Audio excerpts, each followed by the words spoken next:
Ever wondered why some people seem to remain calm in the face of adversity while others appear to be knocked off balance by life's daily challenges? This question leads us to the powerful philosophy of Stoicism. This ancient Greco-Roman philosophy invites us to understand the intricate dance between our emotions and our life circumstances. It teaches us that emotions are not something to be feared or banished, but rather they are a natural part of our human experience. Yet Stoicism goes further. It offers us a framework to manage these emotions, allowing us to navigate life's stormy seas with a serene and steady hand. It encourages us to differentiate between what we can control and what we can't, to reflect before reacting, and to see obstacles as opportunities. And so, as we embark on this journey of self-discovery and personal growth, we find ourselves at the doorstep of Stoicism, a philosophy that holds the key to emotional resilience. Today, we delve into the world of Stoicism and how it can help us control our emotions. Our first lesson in Stoicism is understanding what's in your control. It's crucial to grasp this concept, as it's the foundation of Stoic philosophy. You see, life is full of variables. Some things are directly within our control, such as our actions, our thoughts, and our responses. Other things, like the weather, the actions of others, or world events, lie beyond our reach. Understanding this difference is a powerful tool in managing our emotions. We can save so much emotional energy by focusing only on the things we can influence, rather than wasting it on uncontrollable aspects of life. It's like trying to hold back the ocean waves. It's not only impossible, but it's also exhausting. So when faced with a situation, ask yourself, is this within my control? If it isn't, let it go. If it is, then that's where your energy should be directed. Remember, if it's out of your control, it's not worth your emotional energy. Moving on to our second lesson, reflect before reacting. Now, this is a principle that seems simple on the surface, but it's one that can have profound effects on our emotional well-being. You see, our emotions often like to take the driver's seat, leading us down roads of impulse and reaction. But what if instead of letting our emotions take the wheel, we take a moment to reflect? When we reflect before reacting, we give ourselves a chance to understand our emotions. We can ask ourselves, why am I feeling this way? Or what is this emotion trying to tell me? By doing this, we can manage our emotional responses more effectively, making choices that align with our values and long-term goals rather than short-term impulses. So the next time you're faced with a situation that stirs up strong emotions, remember to pause. Give yourself that moment to reflect, because as the Stoics knew well, a moment of reflection can save a lifetime of regret. The third lesson is to practice dispassion, and the fourth is to ask yourself, will this matter in 5 years? Now, this might seem like a strange question, but it's a powerful tool for gaining perspective. You see, we often get caught up in the heat of the moment, letting our emotions take control and cloud our judgment. This is where practicing dispassion comes into play. It's not about being emotionless, but about distancing oneself emotionally from situations to make more rational decisions. Let's take an everyday example. You're stuck in traffic, late for a meeting, and your stress levels are through the roof. In this moment, ask yourself, will this matter in 5 years? Chances are it won't. This simple question can help you realize that many of the things we stress about daily are, in the grand scheme of things, quite insignificant. The beauty of this question is in its ability to immediately transport us to the future, providing a bird's-eye view of our current situation. It's like looking back at your past self and realizing how trivial some of your worries were. This shift in perspective can drastically reduce stress and anxiety, helping us navigate life's challenges with more grace and less turmoil. The Stoics understood that life is full of ups and downs, and it's easy to get swept away by our immediate reactions. But by asking ourselves if a particular issue will matter in 5 years, we can better differentiate between what's truly important and what's not. We can prioritize our time, energy, and emotional investment more wisely. Remember, it's not about dismissing our feelings or emotions, but rather about managing them better. It's about understanding that our emotions should not control us, but we should control them. And a simple yet profound question like, will this matter in 5 years?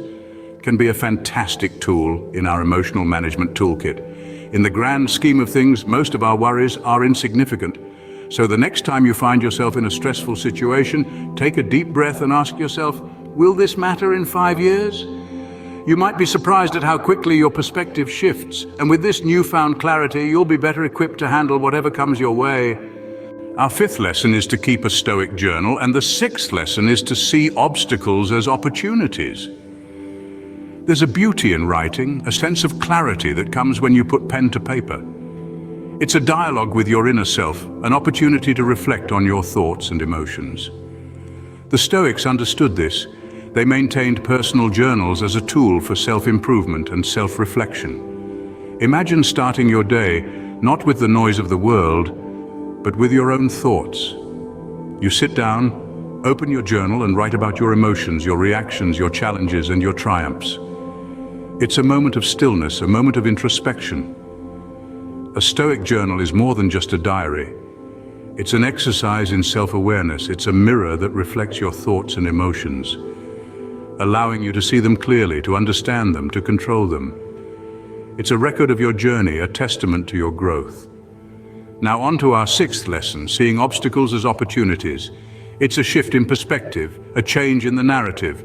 We all face obstacles, it's an inevitable part of life. But what if instead of seeing them as hindrances, we see them as opportunities? Imagine you're faced with a difficult task. You could see it as a problem, a challenge, something to be feared. Or you could see it as an opportunity, a chance to learn, to grow, to improve. The obstacle is the same, but the emotional response is different. The Stoics believed that every obstacle carries within it the seed of an equal or greater benefit. This is not blind optimism, it's a conscious choice to focus on the potential positive outcomes rather than the negative ones. So the next time you face an obstacle, don't let it defeat you. Instead, ask yourself, what can I learn from this? How can I grow from this? How can I turn this obstacle into an opportunity? Turn your trials into triumphs. Our final lesson, practice gratitude. Gratitude is a powerful force capable of shifting our perspective and altering our emotional state. It's a tool that helps us to focus on the positive even when we're faced with challenges.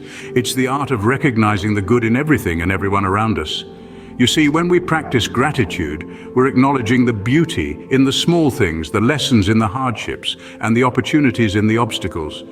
This simple act can profoundly impact our emotional well-being, fostering a sense of happiness and contentment. So, how do we incorporate this into our daily lives?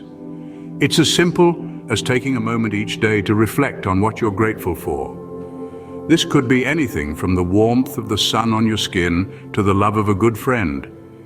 Remember, there's always something to be grateful for. Gratitude can transform common days into Thanksgivings. So we have journeyed through the 7 Stoic lessons to control our emotions. We began by understanding that the first step to emotional control is recognizing what is within our power and what is not. When we grasp this, we become more resilient, less reactive, and better equipped to face life's challenges head-on. Next, we explored the importance of reflection before reaction. A pause, a moment to breathe, can often be the difference between a reaction that serves us and one that does not. It allows us to respond with thoughtfulness rather than impulsivity. The third lesson taught us to practice dispassion, to observe our feelings without becoming overwhelmed by them. This detachment provides a clear space for rational thought, enabling us to make decisions that are not clouded by intense emotion. We then delved into the power of perspective, asking ourselves the pivotal question, will this matter in 5 years? This simple yet profound query enables us to distinguish between what is truly significant and what is merely transient noise. Then came the twin lessons of maintaining a Stoic journal and seeing obstacles as opportunities. By recording our thoughts and reflections, we can gain insight into our emotional patterns and triggers. And by viewing obstacles as opportunities, we turn adversity into a path for growth, fostering resilience and adaptability. Finally, we learned the value of practicing gratitude. This simple act of acknowledging the good in our lives can shift our focus from what's wrong to what's right, cultivating a sense of contentment and peace. Each of these lessons hold the potential to transform our emotional landscape, equipping us to navigate life's ups and downs with grace and equanimity. They remind us that we are not at the mercy of our emotions, but can master them through conscious effort and practice. Remember, it's not what happens to you, but how you react that matters. Thank you for watching.